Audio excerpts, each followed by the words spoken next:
Welcome to our Facebook series on long-term care. We are deliberately going very slow on this topic because we feel it's important to go slow so that we can really dive into all the ins and outs and details that are linked to this important care that for the most part is not covered by regular insurance. So that's precisely why we would like to go slow. The topic today is home health versus home care. And I have with me again, and thank you so very much, none other than Jamie Flesher. And Jamie Flesher, it's uh, you've been in this line of work for over 35 years, and we really appreciate and consider it actually an honor and a pleasure to know you and to have you share your expertise. You are with the Alliance Care team. You are the founder. So thank you very much, Jamie, once again. Thank you for having me, David. I know this is a pleasure for you as well to address these matters and to share information on this important topic. I have to believe. Oh my gosh, yes, absolutely. Because there's still a lot of confusion out there. What's the difference between home health and home care? Perfect. Let's get to the points that we would like to cover. And again, like we would like to repeat that we would not like these shows to be too long. We wanted to make them concise and short so folks can really get to watch them in a fast pace, if you will. Let me do a review, Jamie, and then I'll get to the questions regarding home health and home care. First of all, we have covered in pretty much all our three previous shows that long-term care is a range of services and supports that help with activities of daily living, mostly not medical in nature and generally not covered by regular health plans. We have said that these are activities of daily living, and you can find the list right there on the slide. And then instrumental activities of daily living. You're free to stop the video and kind of read the definitions. We would not like to repeat it since we did already on the previous shows. The triggers of long-term care, age could trigger long-term care, gender could trigger long-term care, a disability, a health status, say if somebody has disabilities, high blood pressure, poor diet, etc. There's just several triggers of long-term care and living arrangements. For example, someone who lives alone more likely to need care of this nature. And we also said that this can be delivered at home. And by the way, 80% of long-term care is delivered at home. That's why it is very important that we understand this matters because family members are usually involved. This could also happen in community support services and also outside the home, nursing facilities, etc. So now, Jamie, let me come to you now with your expertise. Why is it important to understand the difference between home health and home care? So, home health is more on the medical side when a patient is being discharged out of the hospital or skilled nursing facility after an acute stay. Home health is post-acute care for a short period of time, lasting maybe a couple of weeks, where you have physical therapy, occupational therapy, speech therapy, nursing visits to do wound care, and patient education in the home. So, but it's only covered for a short period of time, and it could be in simultaneously to home care services, which is non-medical home care, where you have a caregiver or a certified nursing assistant coming into your home to help you with bathing, dressing, preparing your meals for you while you're recovering. And unfortunately, most of the home care services is not covered by Medicare or insurance. Now you So have So long-term I insurance apologize. I covers. apologize for interrupting. Sorry.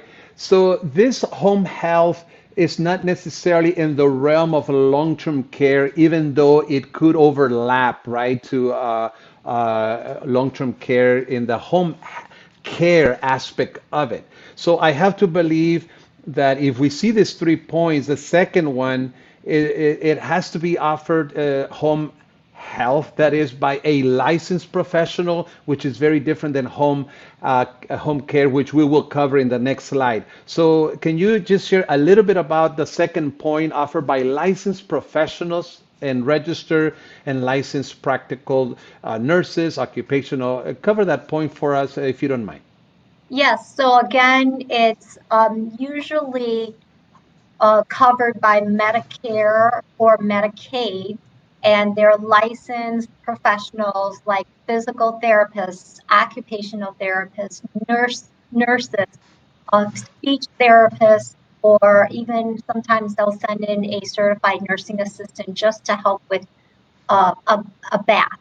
Uh, and so that's different than the home care agency who will send in a caregiver.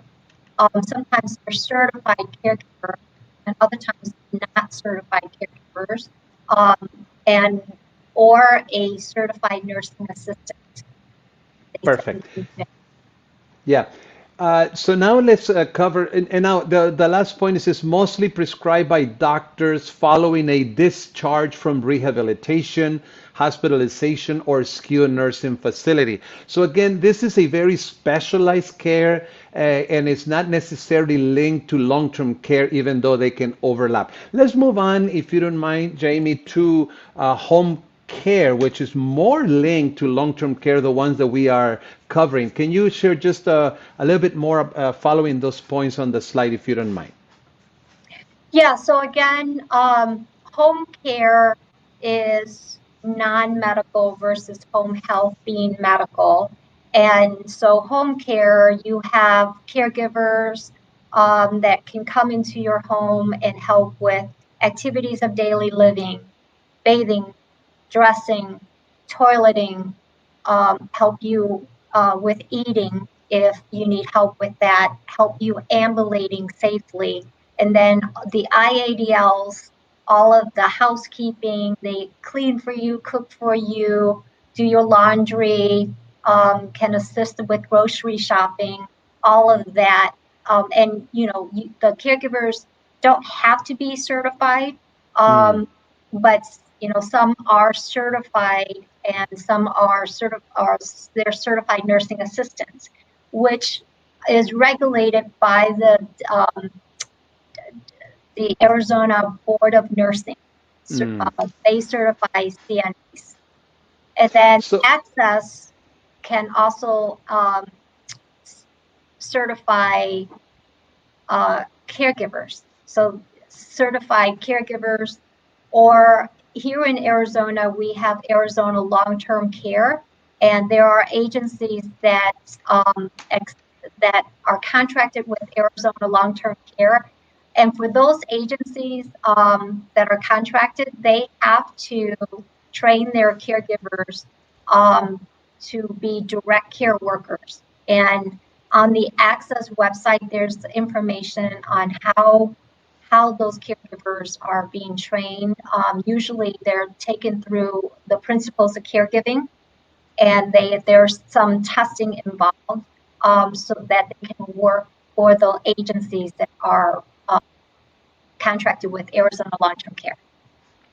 now, if a person, just because we saw in one of the slides that 80% of caregiving happens at home and is non-paid by family members, etc. What if a family wanted to contract to hire a caregiver to go to the house? What would be the process to do that? There are caregivers that work independently, and then there Okay. are caregivers that work for an agency. Mm, Um, we have an association called Arizona In-Home Care Association. They have a website. It's AZN HA, and N is in Nancy, HA.org. They have a website with information, and they also have a list of agencies that are members of the association, that are held to the standards, um, for the industry, where they will do background check, fingerprint checks, provide workers' comp and insurance needed for a caregiver. And so I always recommend, um, to go on the Arizona In-Home Care Association website. Hmm. There's a lot of really helpful information on what to look for when you're looking for a home care agency to hire a caregiver.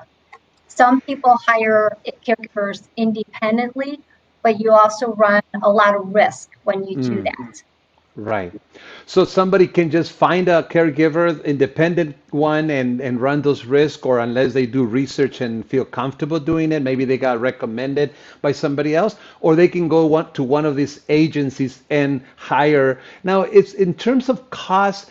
Can you give like a range of, I mean, I realize it might not be easy because I think there's probably factors that go into it, but what information could you give us in terms of cost for a family that wants to hire a caregiver? Well, the cost is increasing, unfortunately. I mean, our minimum wage is increasing. Our caregivers are getting paid more, these days for the great work that they do. But that means that it's going to cost, um, families and individuals Mm, more for the service. right. I would say it ranges anywhere from 25 to $27 an hour, all the way up Mm. to 34, $35 an hour. Wow, wow. That could get pretty expensive depending on the amount of hours. I have to believe that the cost is varies from the type of services that they will need, correct? Yes, and many agencies are definitely, they have minimum of, 4 hours, Mm, because a lot of caregivers, they don't want to take cases that are 1, 2 hours. mm. They want to at least have 4 hours. Another question, Jamie. I have actually two more and then we'll close. Do agencies hire caregivers from, sorry, let me rephrase my question. Do, say, nursing facilities, or it could either even be in dependent living, or sorry, assisted living facilities, nursing facilities. Do they also get these caregivers, paid caregivers from these agencies, or do they have their own staff to take care of those needs? Yeah, so the skilled nursing facilities and assisted living facilities hire their own staff, Okay, in-house, and you have to be certified, either a certified caregiver or a certified nursing assistant, to work in the facilities. And got it. and because it's all regulated Hmm. through the Arizona Department of Health Services, whereas the home care agencies, we are not, or the home care agencies are not regulated by the state. We're still the wild, wild west of home. Got it. Yeah, that's interesting. You still feel that in general, the home care industries, caregivers, they still, would you consider them good? I mean, in general, they do provide professional, good care for the most part, I have to believe. Oh yeah, I do. I do believe that. Through the years, I've had many, many colleagues who share that same standard of care that I did. You have to be good enough to care for my mom Mm, to, right. be hired onto our company. Hmm. And so there's a lot of high standard and a lot of agencies giving very good care out there. Last question, Jamie Flesher. Again, we have Jamie Flesher from the Alliance Care team. She's the founder. If someone wanted to be trained, kind of work in this field, now we're talking about people wanting to work in this field, what would be the process for them to do so? I'm talking about the home care field. So each agencies have their own training um, program. So you can be trained by the agency that hires you as a caregiver. There for those agencies, and there's going to be less and less agencies that are taking on um, Arizona long-term care clients, unfortunately, because our Medicaid system just reimburse way less than what they can get, privately. Okay. But those agencies are required to train their caregivers using the state principles of caregiving curriculum and testing those caregivers as well. And those caregivers that are trained for the to be direct care workers, um, their information gets uploaded into the Access database of caregivers. So you mentioned the cost to the caretaker per hour, but that's going to be the money that the agency will get. But how much does the person provide in the actual care? I have to believe at least the minimum wage. Yeah, and currently, the ongoing pay rate is anywhere from 15 up to $19 an hour. Got it. Got it. Okay. So, wow. I am so glad we have you, and thank you again for joining us. You know the industry very well, and I hope you don't mind we coming back to you and inviting you again. Jamie Flesher, Alliance Care Team founder, thank you so very, very much for joining our show today. Thank you, David. It's always a pleasure to be on with you. Thank you for doing this. Thank you so much. And to all of you who joined this show, please share this show with friends. We will cover in many, many more topics. This is a Facebook series, so we hope that this is helpful. Thank you again, and see you next time.